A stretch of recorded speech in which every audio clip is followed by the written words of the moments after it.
Okay. So sorry, everybody. Thank you for your patience. I'm sorry we probably lost some people.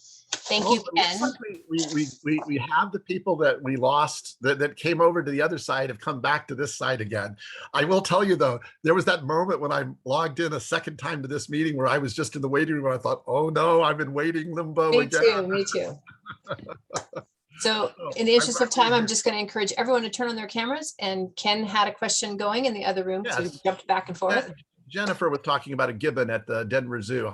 Hi, Jennifer. How are you? I don't think you finished the question. I heard that it was gibbon who was not working well with one of the keepers, a newer keeper, I think was the situation. Why don't you finish up your question, and then I'll see if I can give you some thoughts. Okay, thank you. Yeah, so we're just having this keeper, we're doing some counter conditioning, just having her walk by and throw some peanuts on the islands as she's walking by, and not changing her behavior and not making it contingent on the gibbon's behavior. We've seen over the last 2 weeks like a slight improvement to it, but we've also seen an increase of the gibbon is now like searching for this keeper when this keeper is not around. And our next step is to try to move it maybe back into the holding where we can have a little more controlled scenario of counter conditioning. So when you were talking about the owl and the tigers, we could do that setup, but it's kind of, she would have to, the gibbon would see her before she could get to the gibbon to give her food. And the gibbon's name is Vin, and Vin has been, she reacts pretty quickly. Would you recommend having a keeper that Vin is comfortable with inside, rewarding, and then just having the keeper she doesn't like back away immediately? Yeah. Instead of having that second keeper come in. Jen, that's a really good suggestion. And it actually is another, had we had like 2 or 3 hours, I would have given a case study of a similar kind. I worked for a number of years with a sea lion, and I also worked with a macaw, both who were exceptional. I mean, they were really well-trained animals, and they would work really, really well for staff they knew. But as soon as a new staff member was brought in, they were like afraid of them. They didn't want to come near them. They would refuse to participate. And in that situation, what we did is a modified version of the owl or tiger protocol that I set up, where we actually had a trainer that they worked with well participate. And we would start with the trainer who they knew well, which in most of these cases was me. I would be working with the animal and I would be reinforcing them. And I actually would have the person that they didn't like gradually come into view, reinforce, and then leave. And then with time, that person could actually be standing there with me in a session, and I would do all the reinforcing. And then we moved into, I passed the animal over to my colleague who she was originally afraid of, give one reinforcer, then I would come back and reinforce her for that, and gradually approximated so that it was a trained behavior. Work with this person you're afraid of. Me, who you're comfortable with, is right here to reinforce you. And as we saw that comfort level increase with the other trainer, we could ease ourselves out. And we found that for the sea lion that I worked with, we really only had to do that with 3 or 4 new trainers. And then after that, all new trainers were accepted and it wasn't a problem. With the scarlet macaw that I worked with, that was a different situation. That scarlet macaw had a real problem with men. And so new women trainers and keepers could work with her without a problem. But every new man that was introduced to her had to be approximated and taught to work with them. And it worked really well. We just had to take the time to do it that way. And I think in this situation, it sounds like that might be the way to go. Does that make sense? Yeah, that does. And then my next part of that is, how did you communicate to that other keeper to leave? Was it just by hand signals, or did you have like a cue for that keeper? Well, at the first, I just had the keeper come in and literally come up and touch my shoulder and then leave. And that was, okay. It was a timing thing. Then okay. when she started staying longer, I would just say, you can leave now. I would just tell them that they could leave. But when I felt it was comfortable and when I felt it was appropriate. So I just verbally told her. Okay, thank you. That helps. You bet. All right, good. That was one good question. And other questions that people might have had after listening to my rapid conversation about protocols. And I apologize for moving so fast today, but I felt like I think I crammed a lot of good information in there for you. You did awesome. I have a couple that came through. So someone was asking, and you kind of covered this, I think, in your talk a little bit, but our team tries not to label animals, but are there times when labels can be helpful? Yeah, that's a really good question. Where I think about labels like I think about the concept of anthropomorphism. As scientists, we want to distance ourselves from anthropomorphic ideas and references so that we don't make decisions based on those anthropomorphic references. However, because we are people talking to people, trying to eliminate all anthropomorphic references are nearly impossible. And so what I always encourage people to do is, it's fine to put a label on something. There's nothing wrong with labels, as long as you recognize that it is a label and it doesn't really define what the problem is. You're just calling it something, and often we call an animal fearful or skittish or aggressive. And I really believe in many cases, the reality is we do not know what's going on inside that animal's brain and what that animal's truly feeling. But by calling it something, it gives us a point of reference from which to start. But I do think it's really important that we are careful that we don't put a label like shy or aggressive on an animal and let that dictate to us how we proceed. For me, it's a descriptor that helps us as people communicate with other people. I always like to joke, for example, if I say, one of my animals loves playing with this particular toy, you get this image that's really good, but realistically, as a scientist, I could never say that. What I would have to say is, this animal frequently interacts with this particular object. But that doesn't convey the same image as loves to play with this particular toy. And so, but I think both descriptions are helpful. If I'm trying to make decisions on how to change behavior, calling it love and playing with a toy isn't very helpful. But if I'm trying to convey an image to an audience or to a guest where I want them to understand something, using those anthropomorphic references are really helpful. And so for me, I have never been a big one to say, that's a label, don't use labels. What I will say is, that's a great label. I think I understand what you mean, but when you say this animal is shy, describe under what conditions it reacts this way. Tell me a little bit more about the circumstances or environmental conditions that tend to cause the animal to react that way, because that will help me make a better decision about what the right behavioral approach is. And so what I always tell people is, labels are fine as long as you recognize that they are just a shortcut way to describe an action so that we all have an image of what we think we're talking about. But when it comes time to solving it, to really coming up with a good behavioral plan, kind of have to strip those labels away and say, what's really exactly happening? When we say that he's reacting aggressively, there's 100 different ways that an animal might be reacting aggressively. So describe exactly what he's doing and what conditions are happening when he reacts that way. Does that make sense, Nikki? Does that? Yeah. No, 100%. And hopefully everyone got that too, who are interested in that. We used to have an Amazon that we said his favorite color is blue, and it was because he interacted with the blue pieces of the toy first or things like that. But how do we know what his favorite colors? But exactly. But I think in describing it to our guests, saying that his favorite color is blue is probably perfectly fine. Right. Now, if you want to make some kind of scientific description, and then we need to look at it a little differently and say, I wonder why he tends to go to the blue items first. And does it have to do with his color vision? Does it have to do with it? Whatever. It would be an interesting question, but I think there's nothing wrong with saying his favorite color is blue and explaining why we think that. But if we wanted to do a scientific in-depth look at it, we would then take that favorite color is blue thing away and ask this question, why do you think he interacts with blue items more often than any other color? Right. That would be a worthwhile thing. I know Tim had one, and then I see Sandy has one in the chat as well. So Tim, did you want to ask yours first? And Okay, Ken, are you okay staying on a little bit longer since we Absolutely. I was well on happy to the stay first on 20 minutes? longer, even before we had delays getting on. So I'll stay as long as people are willing to chat. Perfect. Thank you.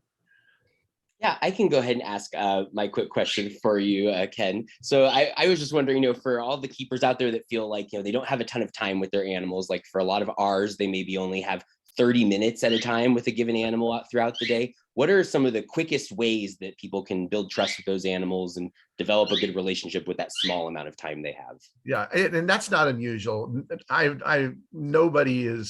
Very few people have the luxury of saying, I have as much time as I'd like. And we always feel limited. And sometimes 30 minutes would seem like a luxury to have 30 minutes even. Sometimes it's 10 or 5.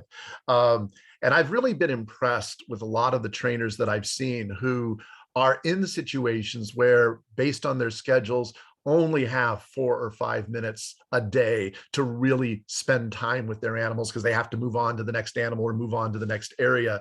And I marvel at how well they do at developing a relationship. And part of that is making sure that those 5 minutes or whatever time you have is that you provide high value reinforcers, that you're consistent in your approach, that you don't betray an animal's trust in those precious few minutes that you have. And while someone who might be able to spend 2 or 3 quality hours with their animal every single day might get to that trusting place in a week, it may take someone who only spends 5 minutes a couple times a week several months to get to that comfortable place. It's still possible, and I've seen it happen time and time again. The number of times I've talked with people who felt like their facility didn't provide them enough time, that they didn't have the staff, that they didn't have the resources, but yet they were determined to make those small interactions count, have made amazing progress. And sometimes in the end, I find these people who only have these small windows of time surpass the people who have lots of time because they know that every minute counts. And so it's really providing lots of good reinforcement opportunities, as low aversive, taking away as many aversives as possible, and being consistent in a sense that so the animals are able to predict that this is gonna, that when you approach them this way, that you're going to give them food or you're going to give them a toy, so that you aren't tricking them into getting closer to you and then doing something that scares them. I think it's all of those things really contribute a lot to trust. Does that make sense? I'd sort of my short answer to that question. So Sandy, I see, has a question. What advice do you have for training animals that are fearful of a part of their habitat due to the aversive events that take place in that location and will continue to take place in that location indefinitely? Example, dolphins gating into medical pools. Boy, that is not an unusual problem at all. I think we all have found ourselves in situations where the animals get very used to the fact that this is where medical procedures happen. This is where whatever uncomfortable procedure happens.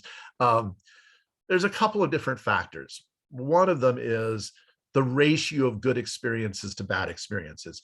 In the long run, that has to be the case. When we have restraint cages or medical areas that we use, we have to be aware that if the only time we ever use those areas is when that medical procedure is going to take place or when that particular procedure is going to happen, well, then of course the animals are going to associate it with that awful experience. And so you have to find a way of increasing the ratio of good experiences to bad experiences. I'm going to share a story with you if you have a few minutes, and I'll share this. This is a really good example of this. Back in 1989, I was a part of the Exxon Valdez oil spill recovery team. And most of our efforts were designed toward getting animals comfortable for release back into the wild. But we had a handful of otters, of Alaskan sea otters, who did not have the survival skills to make it into the wild. And so they were destined to go to various zoos and aquariums, and I was responsible for helping to care for them. And as I cared for them and prepared them for life in a zoo or aquarium, 5 of those animals came to the shed aquarium where I was going to be. But part of the Fish and Wildlife Service's request of us taking these otters is that we had to agree to participate in a long-term study on the effects of oil on the physiology of these otters. And so this study required that we take blood from the otters weekly. Yes, weekly. And so we would call the otters into a hallway that had no water access, and we'd call them into the hall, and then we'd one at a time isolate them, restrain them, take blood, because they were too young and not ready for voluntary blood. We in that first year that we had them with us, we were not able to train them for voluntary blood samples. And so we had to catch them. We had to restrain them. And you can guess what happened after just the second week of doing this study. None of the otters wanted to come in that hall anymore. That was the worst place to be. And so we ended up putting together a play program, an enrichment program, in which we would call the otters into the hall 3, 4, and sometimes even 5 times a day. And in the hall, we would put toys and ice and hide mussels and shrimp and things for them to play with. And it became such a fun experience for them. And they loved coming into the hall. And for that entire year, we did a minimum of 20 play sessions a week. And in some cases, we did as many as 35 sessions a week, depending on whether we got 3 or 4 or 5 of these play sessions in a day. And after just 2 weeks of doing those frequent play sessions, their hesitation to come in the hall disappeared, because the amount of positive experiences far outweighed the negative experiences. And once we got past that first month of figuring that out, we had maybe 2 otters over the course of a year miss one of their weekly blood samples. That was it, because of the fact that we had done that. But at first, we hadn't planned for that, and all of the otters hated the hall. We overcame it by making sure that we can do these play sessions as frequently as possible, so that it became the coolest, funnest place in the world. And yes, those are anthropomorphic labels, but I'm going to use them because I think they will indicate to you what a difference it made to them. As soon as we called them in the hall, they eagerly ran into the hall, and once in a week, it turned out that was a medical session that they weren't necessarily pleased about. But most of the time, it was a very, very positive experience. And so that was one of the ways that we overcame that. And it's just about ratio of good experiences to bad experiences. You have to find a way of making that possible. And it's the same thing with behaviors. It's not just a part of the pool. For example, if you have a gorilla that you're taking blood from, and you're taking blood from their arm, if the only time you ever ask them to put their arm into the blood sleeve is when you take blood, well, then of course that sleeve is a very scary thing, because the only thing they associate it with is that terrible experience, assuming it's a terrible experience, of having the needle poked into their arm. But if you can turn it into a fun thing that you do several times a day, even if it's just briefly, every single session, they stick their arm in, they touch it, you reinforce it, it becomes a normal part of their everyday environment, then the fear of doing that behavior disappears, because it's become something that is associated with reinforcement so often. So there's a lot of generalities that I'm making there, but hopefully that answers your question, Sandy. Any other questions that any of you might have? Kat, I see, has a question. Yes. So I started working with a group of clouded leopards, and they're very shy, skittish animals in general. And there's sort of multiple compounding issues, but one of the big issues is that only one of them out of 5 will shift onto exhibit. And so do you have any tips for not necessarily human shyness, but just not wanting to go into a different space at all?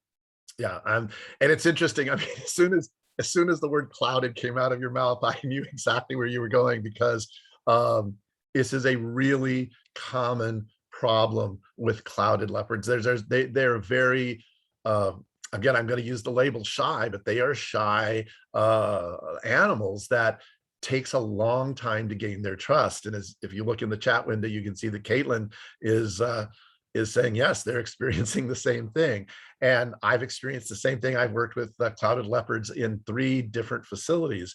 And in every single case, they were a problem animal for us. And of course, part of the problem in the facilities that I worked at was that we immediately needed to shift them from enclosure to, from a back of house enclosure to a front of house enclosure before we had gained the trust. And so what happens is that whole issue of moving back and forth is forced on them, is required of them before trust is ever gained. And so you're starting at a huge deficit. It was very similar to my situation with the alpacas. When I first got those alpacas, these were older animals. They were 5 to 9-year-old animals. Their entire lives had been spent with people scaring them from one place to another and not having any positive relationship. And despite the fact that I was able to change the rules and say, you know what, we're not going to force you to go anywhere, even with positive reinforcement being used regularly, that trust took a long time to gain back. And then the other issue, if you have there's 2 issues here. The other issue that you brought up, Kat, might also ask whether it's a social issue. If you have a number of animals and one is always willing to go on exhibit and the others don't, is it possible? Is it the same one or is it different ones? And if it's different ones, I would also ask if there are some socialization issues of being together that makes a difference to them. So you're dealing with several different factors, comfort level and trusting you to take them into back and forth into different areas, and comfort level at being with those other leopards. And so my response to it is it's a hard one in a zoological situation sometimes to fix. With the 3 facilities that I worked at, in 2 of the facilities, I had gained enough authority and ability to really suggest that we needed to change our expectations of how often the animals were on exhibit until we could build up the trust and get the animals moving back and forth. And in one group of leopards, we were able to fix the problem in about 3 months. But of course, 3 months is a long time for a lot of organizations. But one of the things that I recommended is we start thinking about, let's look at our slower season. Let's not start working on this in the height of our busy season when we really want to see these animals get out there. Let's look at the end of the season and say, let's start working there where we can get away with the fact that, these animals might not be on exhibit for the next 2, 4, or 5 months. And let's really work on some things to really get them comfortable. And then the other thing is work on the socialization issue, and that was the big issue in the dog example that I was giving you, is these animals wanted to kill each other. They didn't want to have anything to do with each other. And we got them to a point where they could live together and be together. It just took time for us to teach them how to do that. And so part of my answer to your question, Kat, would be a little bit of, do you think you have the time to work on this and to divide it into those 2 different issues, trust, gating, and is gating an issue? In other words, if all of your leopards were separate, would they easily gate? And then it's not that gating is an issue, it's gating in a group is an issue. Or are you finding that getting them to go out on exhibit is really, really the difficult thing, but getting them to come into the back is really easy, which is often what I find with leopards, which often then leads me to ask, is there something we can do about the exposure the leopards feel when they're on public view? Is there a film that you can put on the window that suddenly makes it more difficult for them to see the public, but easy for the public to see them? And a lot of times I've seen that make a huge difference in an animal's comfort level when you realize because if an animal's afraid to go out on public view, when oftentimes our public spaces are big and vast and much larger than, let's say, their back of house spaces, often the reason that there's that fear is they're feeling greater comfort in the back. So I would ask myself, what can we do to make their comfort level on the exhibit a lot better. So I kind of would divide it into those things and tackle it in those buckets so that you can, because you can't always change everything at once, but you can change some things that can lead you eventually to getting some improvement in some of those areas. Does that make sense? And Jennifer, I'd love to, Jennifer, you said that you were had some success. I'd love to hear about it instead of just having everybody write you. Do you want to share your experiences with us right here and now? She's not on the screen, but I know she's still there. Yeah, I'm still here. Then I got to go feed our cloudies and get them shifted. But basically what you said was helpful. I think the most helpful thing for us is we had a brand new exhibit that looked like a beautiful park. Like it was just nice green grass, but you can see all the way 360 through the exhibit.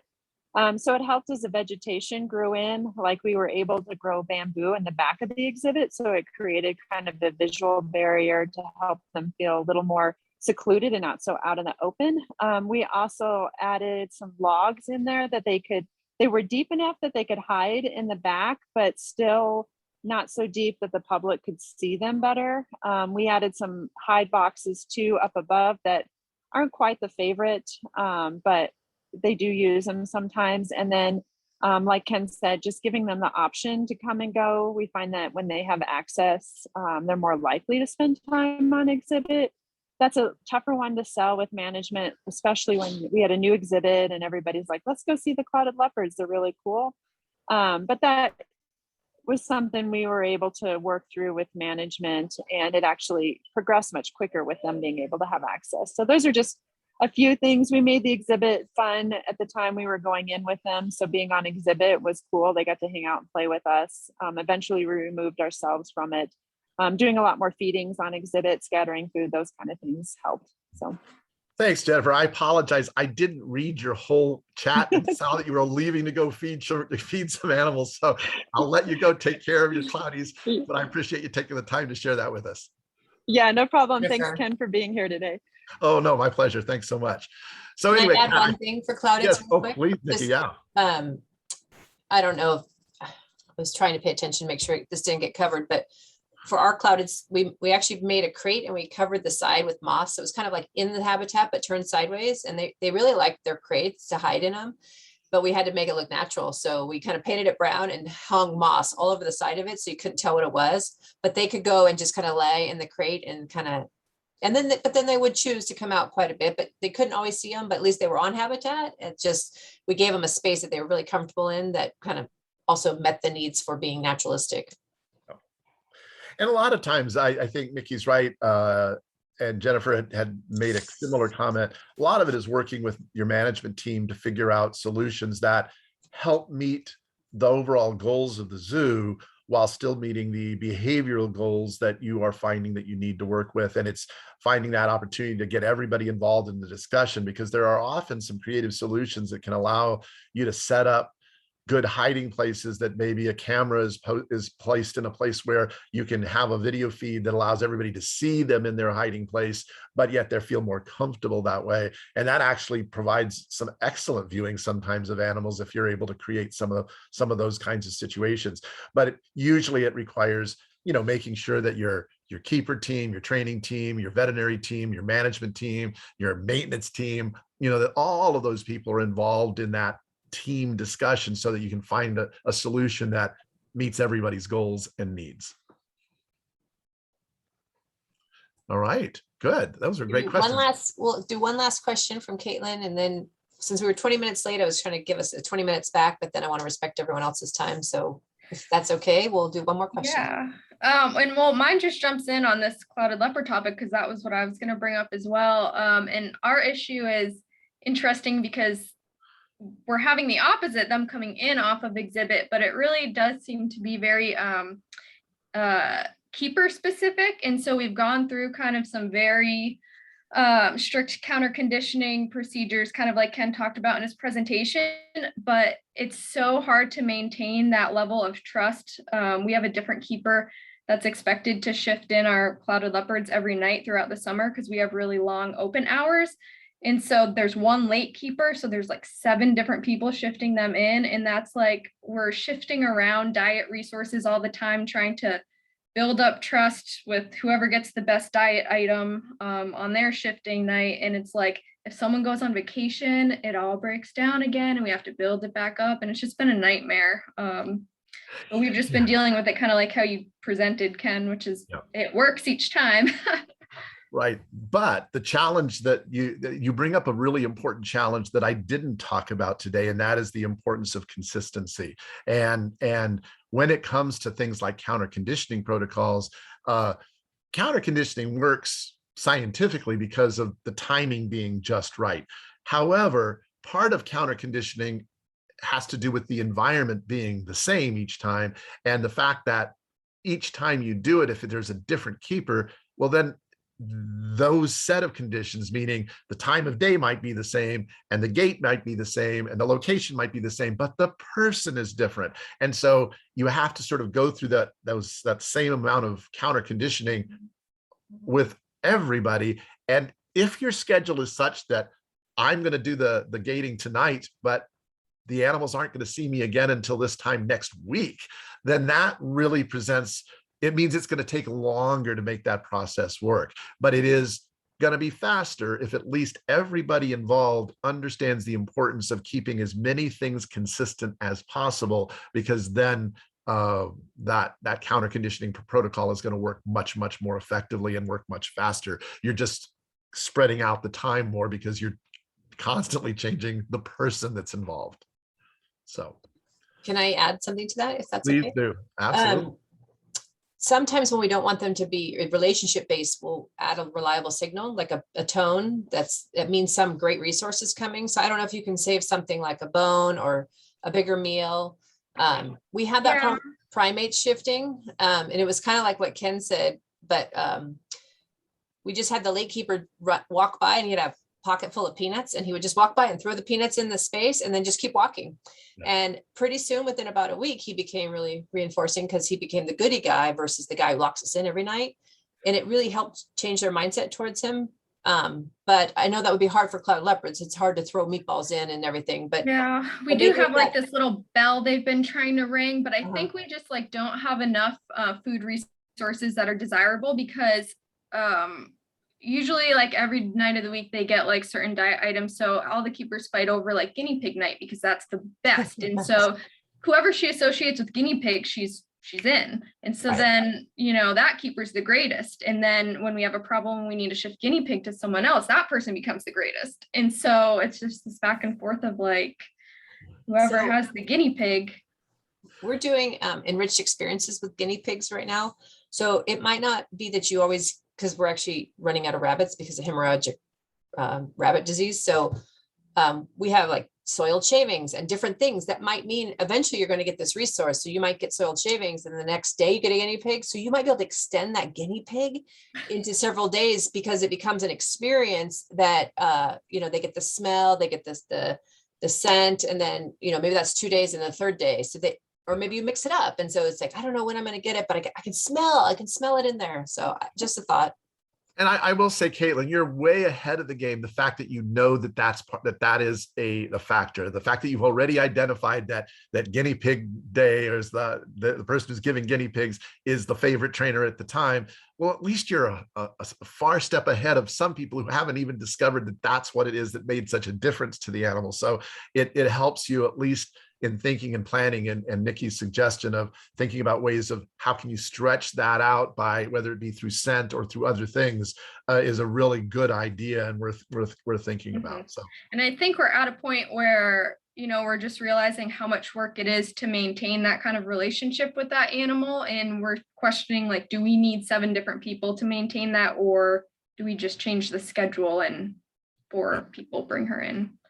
And sometimes that's a really worthwhile thing. It's worth thinking about. And that's, again, where it's helpful to have the management team and others involved, so that you look at you may not be aware of the reason the facility has this particular policy of rotating people, might be a real need that they need to maintain, but you're never going to know if they're not a part of the discussion and trying to have some discussions about ways that you might adjust the schedule a little bit. So I think that's really great. We've also, sorry, one last thing. We've stopped locking a lot of our animals in at night. I mean, obviously we haven't locked most of them because we have San Diego weather. So it depends on your circumstance. Don't do anything that's not safe. But even our apes, we're giving them choice to be out on the habitat at night. And so we did this slowly, but we've just figured, and they just come in just for the morning cleaning, and then they get to go right back out. So they have access to their habitat most of the time. So maybe you can look at that schedule being a morning, just shift in for cleaning or something. Yeah, so we did get to that point where we're giving them access overnight, which is really exciting. We were trying to shift them twice a day, and then I kind of asked the team like what the goal of the 2 different shifts was, and there really wasn't a goal as long as they could clean once a day. So I asked which session, AM or PM, was she more likely to be successful? And they said the PM shift. So we actually cut down to just asking her to shift once a day, and she's reliable with everybody except 2 people right now. So we're kind of going back to that counter conditioning with those 2 people again, but hoping, well, it's interesting because those 2 people got to a point where she was great for them. And then all of a sudden there was no event that anyone could perceive to ruin the relationship. That's why I said maybe like a vacation or something. We just didn't maintain it enough. And then she's showing behaviors that are indicating fear like she was before we built the relationship. So her label is sensitive for her from her keepers. But yeah, it's been an interesting challenge. Yeah, and you really are talking about a species that I think you've seen universally among all of us that have worked with clouded leopards. They do present a bigger challenge, but I think what I'm hearing from you is you really already have at the top of the mind those things that are really critical to be thinking about. So you're moving in the right direction. It's just finding that right combination that is actually going to unlock it. And no matter how good you get at it, there's always going to be an occasional fall through or breakdown in the behavior. It just requires continuous maintenance all the time. But certainly as the trust develops, the hope is that the breakdown will be less and less and less, and hopefully very rare. But I wish you luck. Lots of luck. Yes, definitely a challenging species. Well, I want to thank you all for persevering and being resilient and figuring out how to stay in to tap into this great mind here. And Ken, thank you so much for being willing to help us with Behavior Month. Obviously, it was very well attended. It was recorded, so pass it on. There should be a link available, I believe, on the website, right, Tim? So where they would find the link for both the recordings. Yes, thank you. Good. And I look forward to being back again in a couple of weeks, I think. So. Yes. I did see that on the calendar. So excited. So again, thank you all for your time today and the great questions and the great answers. Love this. I could do this all day, but I know everyone's got other things like clouded leopards to feed. So again, thank you all very much. On behalf of ABMA, we appreciate you. Thank you, everyone. Thanks, Ken. You bet.